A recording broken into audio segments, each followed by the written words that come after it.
Hello, ladies and gentlemen, and a very warm welcome to Evolving Consciousness. I'm your host Purushottam, and in today's video, we are going to talk about the ways and means of what it means to be a victim versus what it means to be a hero in every walk of life or in any walk of life. And also, we'll talk about the top 5 ways through which you and me can become a hero, navigate from becoming a victim consciously or unconsciously to becoming a hero in every walk of life. Now, to begin with and give due credits to, this particular video is heavily inspired by the book The Everyday Hero Manifesto by Robin Sharma, and specifically a particular chapter in that book which talks about the victim to hero mentality. What is the victim mentality and how we can sort of navigate to becoming a hero in every walk of our life or in every dimension of our life. Now, without wasting much of our time, let's talk about the top 5 ways in which we can become a hero in our everyday life. Now, to give you a bit of a context, what does a victim mean, right? So, victim basically means someone who always has some excuse as to some kind of a way in which he justifies why he cannot be a hero in any walk of life. Now, the beauty of this concept is, as we walk through the 5 different elements as to how one can become a victim to a hero, you will yourself realize what it means to be a victim and what it means to be a hero. So, let's dive directly into the top 5 ways in which we can leap from being a victim then to be a hero. Now, the number one shift which Robin Sharma talks about in his book Everyday Hero Manifesto is the shift from the mindset of Kant to a mentality of Can.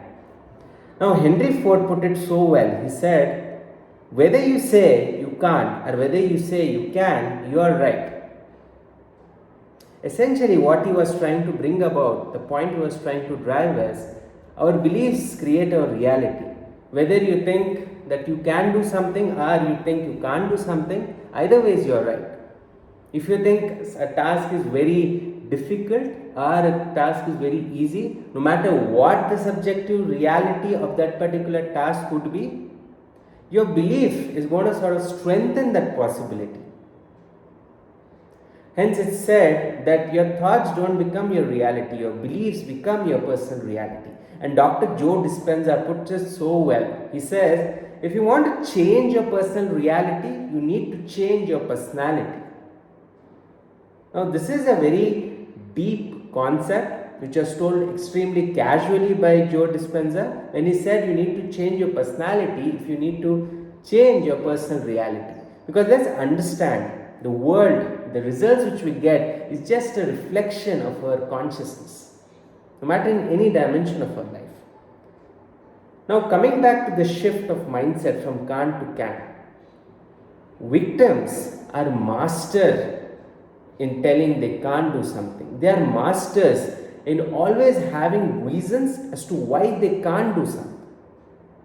Robin says that victims are always prisoners of past versus architects of future. They like to linger in the past and they like to complain as to why circumstances, situations, other people were responsible for their victimhood.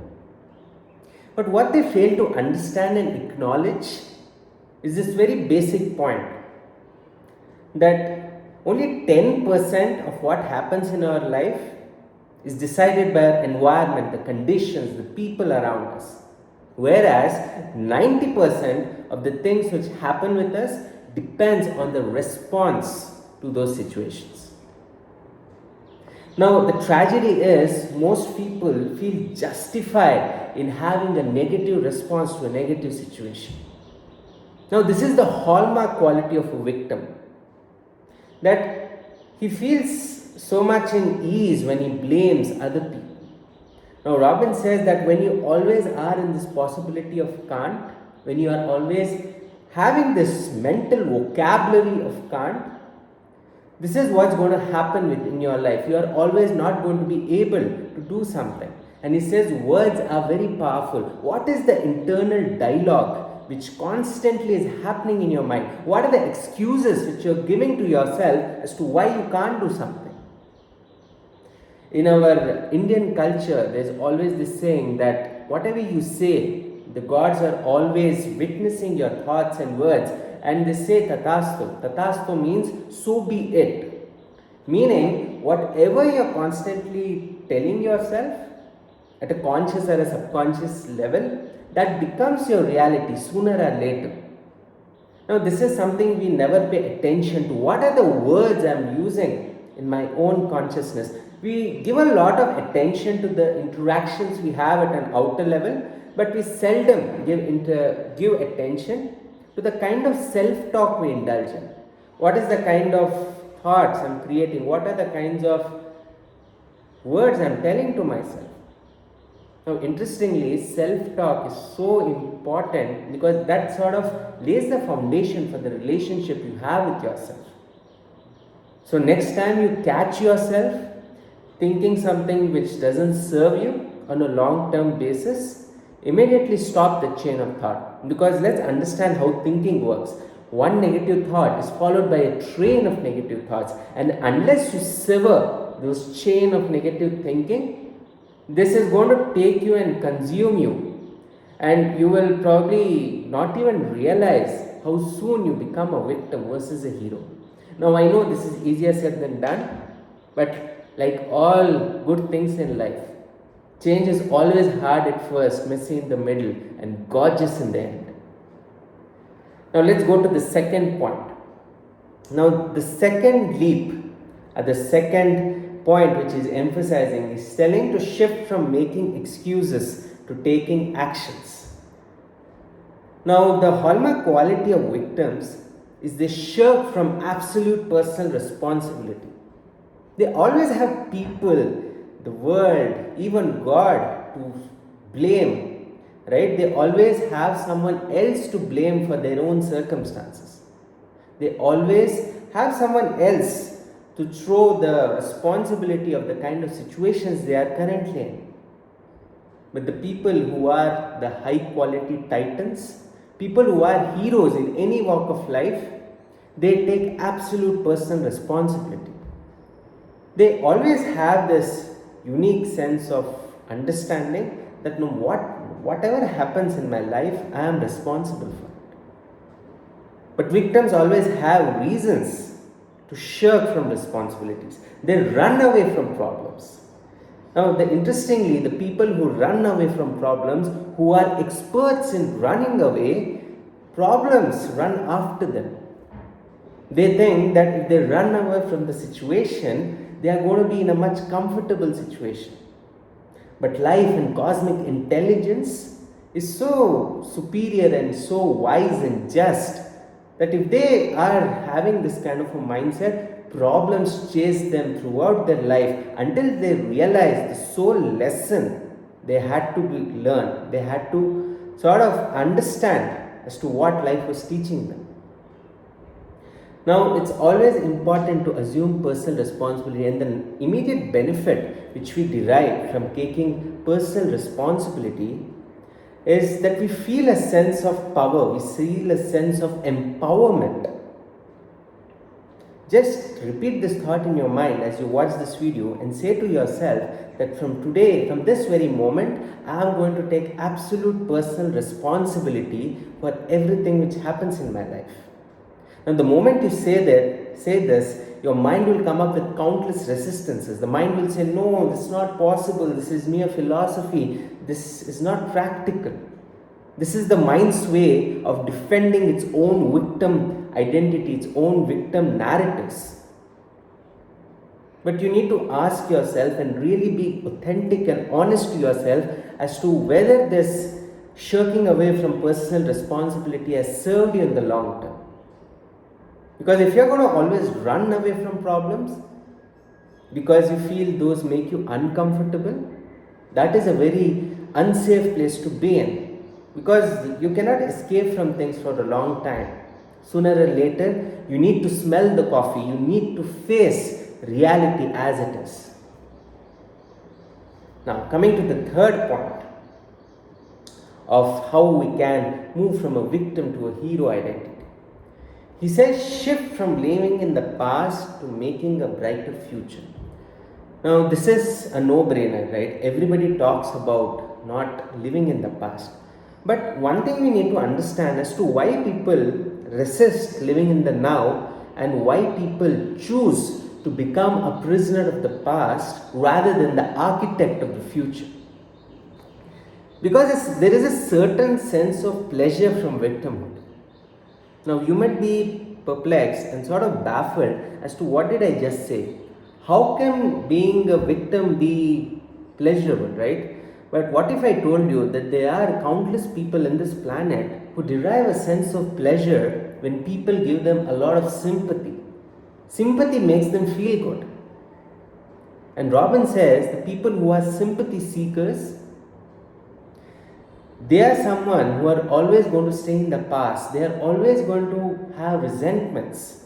A host of maladies is always going to haunt their mental canopy.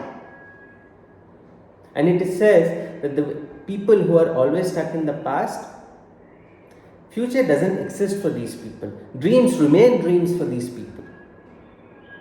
Because they always have reasons to be stuck in the past. They will always have countless reasons as to why so much of bad things happened to them and they were the innocent victim going through all these situations. Now I'm reminded of a beautiful real life story of Viktor Frankl, the person who wrote Man's Search for Meaning. Now let's understand the place from where Viktor Frankl came from. He lived most of his life in a concentration chamber. A concentration chamber wherein people died on a day-to-day basis with infectious diseases like cholera, typhoid, and they were battling a lot of ruthless torture from the Nazis of those times. Now, if Victor at that point of time would be stuck in that past, on a sort of a torturous past, he would never give to the world that phenomenal book which he wrote called The Man's Search for Meaning, wherein he emphasized this point as to how important meaning is to every human being's life. He could have been stuck in the past. Now the same can be talked about Thomas Alva Edison.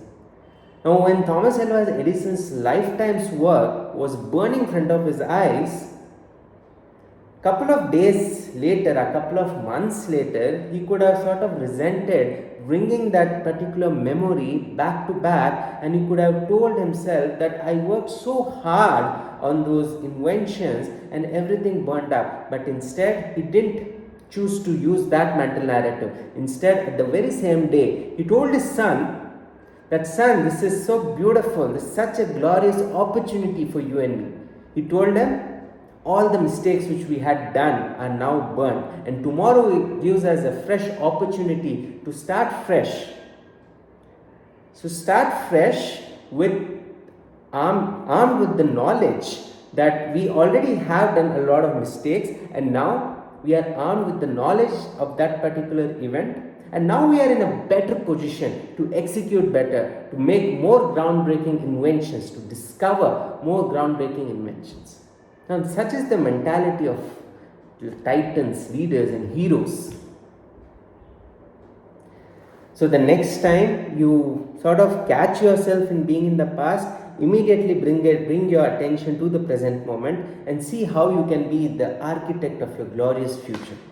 Now, I know this is easier said than done, but this is something we need to do, because this is not going to serve us. Being a prisoner of the past is only going to reduce the possibilities of our beautiful future, and it's also going to ruin our present moment. Now he also said something beautiful, that people who have achieved great in life, they use setbacks and the kind of tragedies which happened in their life as a fuel to rise even higher. So every time we revisit these setbacks, ask yourself this very important question as to what did I learn from that event. He says that always use past as an academy of learning instead of thinking of it as a jail where you are a prisoner of it. So this unique narrative can probably serve us in revisiting those memories of the past, because it's not going to happen that you will completely forget the things which happened with you. You can remember them, but what are the eyes through which you're viewing them? That makes all the difference. Whether you see those events as something which bring value to you, as something which bring valuable lessons to you, lessons which will help you sort of align with your desired future, sort of help you in calibrating your actions in the present moment so that you can become the architect of a magnificent future. Now, coming to point number 4, he says that shift from being busy to becoming more productive. Now, most of us, when we are engaged in any activity, we sort of think at an unconscious level that if my entire day is occupied, I'm being more productive. He says that it's not necessary that if you have a busy day, you're being more productive. It's not necessary that if you have a packed day full of work which you have sort of assigned yourself, that you are doing something productive. What is needed is quality or quantity.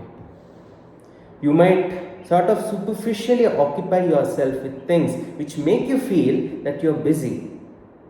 But we need to be honest to ourselves. Am I being busy? Am I just pretending to be busy, or am I genuinely productive? Because most human beings want to avoid reality, and they want to sort of busy themselves in things which will sort of give them the temporary relief from doing the creative work which they have to. Hence he's saying shift from being busy to becoming more productive. Busyness becomes a drug of choice. For victims, busyness becomes a drug of choice, an escape that fills their hours with superficiality and triviality, and an unconscious attempt to escape reality. So we always need to ask ourselves this very important question: am I genuinely being productive? Am I learning something which will take my current skill level, or any particular thing which I am working on? It can be your health goals, it can be your fitness goals, it can be a relationship goal, it can be any dimension of your life. Am I doing something just for the sake of it, or am I doing something so that it's making me more productive? This is a question we need to ask ourselves. Now, the last point, the 5th point, which probably is sort of the most powerful point, he says shift from taking to the world to give to the world. Shift from taking to giving. Now, it is something most of us think giving is a philosophy, right? I mean, giving is something which is talked about in spirituality, and giving is a charitable gesture. But what if I told you giving is an extremely selfish gesture? To think about it, only a person who has something can give something. A beggar cannot help another beggar. But essentially, your giving showcases that you have something to offer. If you are able to give knowledge, that means that you are filled with knowledge. If you are able to help someone in need through financial means, that means you are already financially well to do.